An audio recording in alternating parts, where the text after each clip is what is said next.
Yine karşınızdayım. Üstelik benim için çok ama çok önemli bir konu. Doğup büyüdüğüm kent Siirt.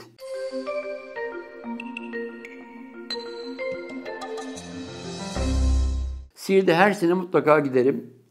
Annem, babam, ailemin izleri hep orada. Onlarla buluşmaktan keyif alırım.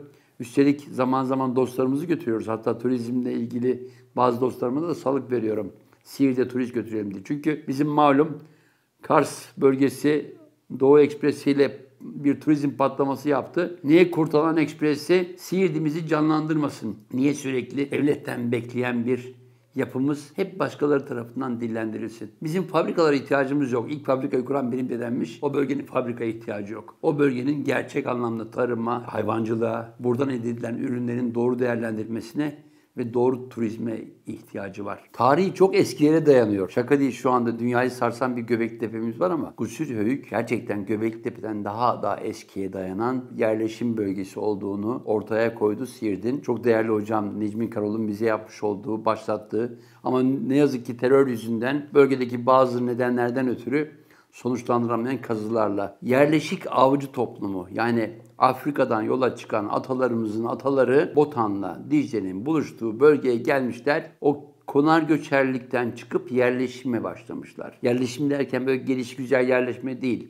Doğayı gözleyerek, gökyüzüne bakarak, ellerine aldıkları taşları, böcekleri inceleyerek, yani kutsal kitaplardaki sorgula, oku emriyle yaşadıkları doğayı güzel yaşanabilir hale getirmişler. Ve birlikte ilk evcilleştirdikleri hayvanlarla beraber bu coğrafyada geçmişi, dediğim gibi bugün 12 bin, 14 bin yıl diyoruz ama çok daha eskilere uzanan bulgular bize gösteriyor ki tarihin en eski yerleşim bölgelerinden birinde doğup büyümüşüm. Bölgemiz çok değerli. Paleontolojik dönemlere baktığımız zaman Siirt'te inanılmaz bulgular var. Tıpkı Haluk Sağlam Timur hocamın bulduğu bulgular gibi. Şu anda Batman Müzesi'nde Siirt'te bulunan o değerli eserler. Ne yazık ki Siirt bir müze bekliyor ama yıllardan beri beklenen o müze yakında olur diye ben müjde bekliyorum. İlgililerimizden, yetkililerimizden. Batman Müzesi'nde bir bölümde inanılmaz şeyler göreceksiniz. Haluk hocamın tarihte eşi benzeri olmayan Siirt'ten bulduğu ilk oyun taşları Göbeklitepe'deki figürlerin aşağı yukarı aynısı. İnanır mısınız? O bölgede geçmişte var olan hayvan figürleri var o taşlarda. Bu kadar zengin. Biz o zenginliği öncelikle o güzelim, geçmişte bir beyaz gelin diye tanımlanan Siirt'in o güzel mimarisini ortadan kaldırıp yerine filiket dediğimiz birilerinin zorlamasıyla yaptıkları gelişigüzel mimariye bıraktık. Siirt'in eski fotoğraflarını görürseniz bir Mardin'den, bir Midyat'tan hiç farkı yok. Yemen'de bile izleri var o mimarinin. Onun dışında bakım var mı? Yok. Ne yazık ki biz geçmişte bundan 2000, 5000, 10.000 yıl önceki atalarımız kadar özen göstermiyoruz bizi doyuran bu coğrafyaya. Bir Botan Vadimiz var ki, Botan Vadisi deyip geçmeyin. İnanır mısınız, o vadinin aktarıldığı bir tablo görmüştüm Louvre Müzesi'nde. Anabasis destanının geçtiği bölge. Yani Ksenofon 2500 sene önce o tabloda bize aktarılan bilgilerle tarihin en önemli destanına tanık olmuş ve bunu yazmış. 10 binlerin dönüşü. Bizim bu topraklarda geçiyor. Yani Siirt kent merkezine birkaç kilometre ötede tarihin en önemli destanının yazıldığı yer var. Anabasis. Kim biliyor? Tarihçiler biliyor. Benim gibi meraklılar biliyor. Bunlar kazandırılır. Evet, tabii ki dinsel açıdan da önemli iki tane türbemiz var.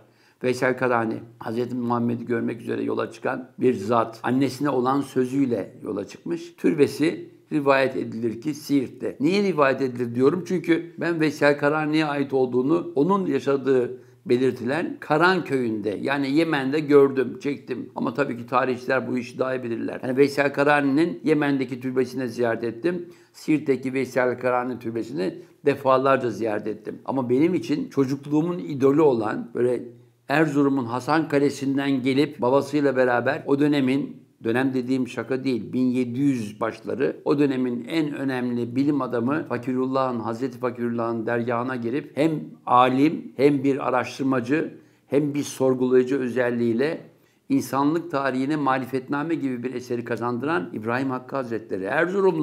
Erzurumlu kardeşlerim, gurur duyabilirsiniz. İbrahim Hakkı Siirt'e gelmiş, önce kainata bakmış. Geceleyin damında yatarken, ben de yattım o damlarda. Gökyüzünde bize bahsedilen bu kainatın o akan güzel süt yolu dediğimiz saman yolundan bakın. Bütün gezegenleri, yıldızları adeta üzerinize kayarken görebilirsiniz. İşte o yoldan İbrahim Hakkı elinde lupuyla başlamış önce Tanrı'nın kendisine bahşettiği bu doğada var olan çiçekleri, böcekleri sorgulamaya, araştırmaya. Hocası Fakirullah Efendi, o da çok önemli. Bakıldığı zaman çok önemli Fakirullah Efendi'nin varlığı. Çünkü ilim deyince biz de şimdi Güneydoğu'da ilim deyip değişik hadisleri kendilerince yorumlayıp alim sıfatını alanlar var. Saygımız sonsuz.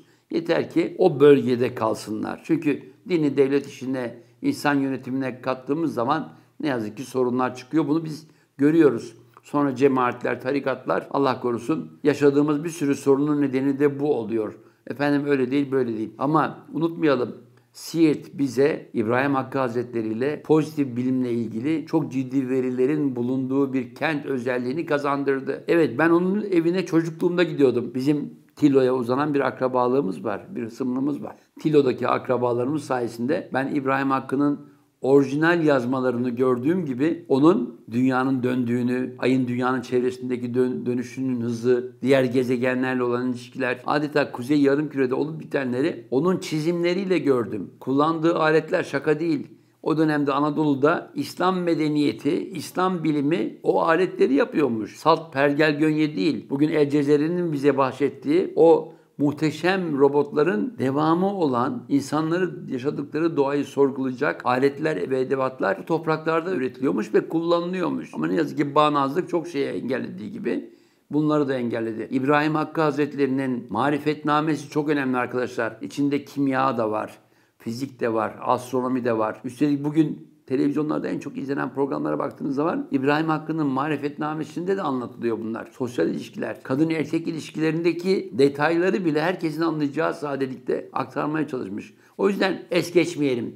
Siirt bir tarafta tarih, 12 bin yıllık bir uygarlığın izleri canlı önümüzde. İnşallah şu terör belasından da kurtuluruz. Çünkü Siirt çok renkliliğin, çok dilliliğin, çok farklı kültürlerin binlerce yıldan beri yaşadıkları yer. Hiçbiri diğerinden üstün değil, onu söyleyeyim. Ben çünkü kendim de genlerime baktığımda bölgede var olan her şeyi kapsıyorum, onu söyleyeyim. Kürtlüğüm de var, Araplığım da var, Türklüğüm de var. Ya insanoğlum, belki de Afrikalılığım var. O yüzden ne olur bu konulara fazla detay girmeyelim. Biz insanız, anamızın karnındayken form doldurmadık bu dünyaya gelmek üzere. Peki neyi es geçiyorum bu süre içinde? Evet, Siirt'in Ulu Camisi var. Bu bölge çünkü Emevilerin, Abbasilerin bölgesi. Selçukluların çok önemli eserleri bu bölgede. Ama başka bir özelliği daha var. Mutfağı. Dünyada yiyebileceğiniz en güzel, en kalıcı lezzetler, en estetik lezzetleri burada bulabilirsiniz. Estetik lezzet diyorum. Bakın çok kolay değil. İçli köfte. Türkiye'nin yarısında içli köfteyi yersiniz ama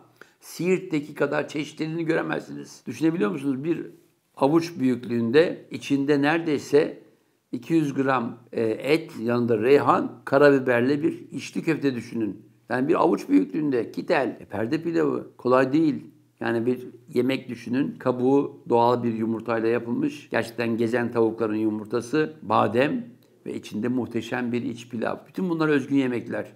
Geçtiğimiz günlerde hatta Siirt Mahallesi Kadınlar Pazarı İstanbul'da, orada dostlarımla yemeğe gittiğimde yine bulgurla yapılan içli köfte türevlerinden bir tanesini tattırdım dostlarıma. Vejeteryan bile olabiliyor. Kavrulmuş soğanın üzerine nar tanelerini cevizle buladığınız zaman muhteşem bir içli köfte çıkabiliyor. Yani fakirin, fukaranın da aç kalmayıp güzelce karnını doyurabileceği nitelikte güzel sunumlarla, sunum dediğim şey de güzel tabaklarla, bakır kaplarla. Çünkü kalaycılık halen var. Çünkü bakır işçiliği devam ediyor bölgede. Tabii yemek bir tarafa da giyim kuşam mı diyeceksiniz? Evet, şalı şepik. Bu ne biliyor musunuz? Siirt battaniyesinde biz tiftik kullanıyoruz. Ben açıkça söylemek gerekirse Siirt battaniyesi güzel bir değer. Battaniyeci dostlarım kızmasınlar. Hediye götürürüm her gittiğimde ama o battaniyeden daha önemli tiftikten yapılan bu kumaş. İnanır mısınız? Yazın sizi tiril tiril o kumaş içinde serin, kışında inanılmaz şekilde sıcak tutan bir özelliği var. Niye dokuma tezgahlarımız tıpkı sanayi devriminin başında olduğu gibi bu şalı şepikin kumaşını daha seri yapmıyor? Piyasada niye bunlar satılmıyor? Ya biliyorsunuz Türkiye'den götürülen Ankara keçileri yani 19. yüzyılda İngiliz ekonomisini değiştirdi. Dünya moher sanayi İngiliz sömürgelerinde üretilen bizim Ankara tiftik keçimizde sağlandı. Bölgenin keçileri, benim bölgenin keçileri çok güzel. Hele Mart ayında var ya muhteşem. Büryan yiyecekler özellikle Mart'tan itibaren gitsinler diyorum bölge. Çünkü o oğlak etinin tadına doyum yok. Büryan da özellikle bizim bölgenin bir yemeği ama Bitlisli kardeşlerimle bir pişirme yöntemiyle ilgili bir kapışmamız var. Onlarınki de güzel bizimki kadar. Evet, Şahlı Şefik ciddi bir mesaj. Eğer Siirt'te doğru dürüst iş yapmak isteyen sanayiciler varsa bu tür sanayi işlerine girsinler. Yoksa otomobil fabrikası açtım. Fabrika memnun olacak. Otobüs fabrikası olacak. Bu tür hayallere kapılmayalım. Bu işler uzman işi. Siirt'i kurtaracak, yerel değerleri, onu işleyecek, onu güzel pazarlayacak, iş gücü, eğitimli insanlar üniversitemizde artık İnşallah bundan sonra gerçekten bütün dünyayla buluşabilecek nitelikte kaliteli gençlerimiz yetişir. Ben onların yanlarındayım. Siirt geldik, dolaştık. Eski mimariyi bulamıyoruz. 3-5 tane evi eski türde mimariye benzetip korumaya çalışıyorlar. Yanlış restorasyonları gördük ama Siirt'in mimarisi ne Mardin'inki ne Midyat'ınki gibi kesme taş değil. Temel kesme, biçimleri aşağı yukarı aynı çünkü iklim aynı.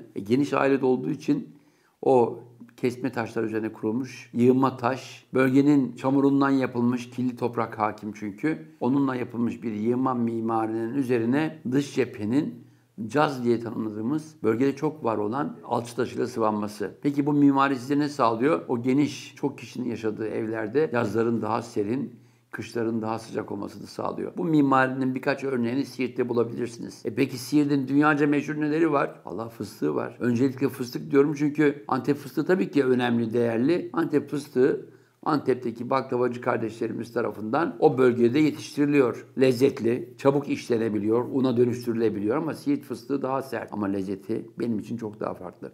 Çünkü Amerikalılar 19. yüzyılda bölgeden örnek aldıklarında Siirt fıstığını almışlar. Bugün Kaliforniya fıstığı. İran'a giderseniz, yolunuz İran'a giderse görürsünüz yine Siirt fıstığı ama Siirt'in toprak yapısındaki o minerallerin garip dengesinin vermiş olduğu lezzeti ne Kaliforniya'da ne İran'da alamıyorsunuz. O yüzden İranlı kardeşlerim safranla ve limonla biraz adlandırırlar o fıstığı. Siirt'in fıstığının özelliğini Şam'daki, Halep'teki baklavacılar çok iyi bilir. Çünkü onlar Arap ülkelerinde baklava yaparken Siirt fıstığını kullanırlarmış. Benim de anne tarafım bu işin iyi pazarlayıcısıydı, hatırlıyorum çocukluğumda.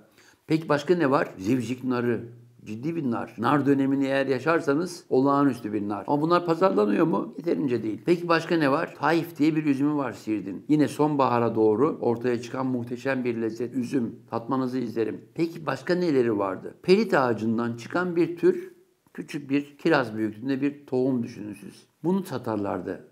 Yani yıllar önce, 50 yıl öncesinden bahsediyorum. Anne tarafımın Avrupa'ya, Amerika'ya gönderdiği bir üründü. Niye diye sorguladım yıllar sonra. Tekstil sanayinde boyaların birbirine karışmasını engelleyen bir kimyasal özelliği varmış. Bunu Siirtli biliyor mu? Hayır. Çünkü biz meraklı, sorgulayıcı değiliz. Ama niye araştırmıyoruz? Çünkü sürekli meslek sahibi olmaktan ziyade varlıklı bir aileden gelmek özendirildi insanlara. O yüzden ben Siirtli olmaktan gurur duyuyorum.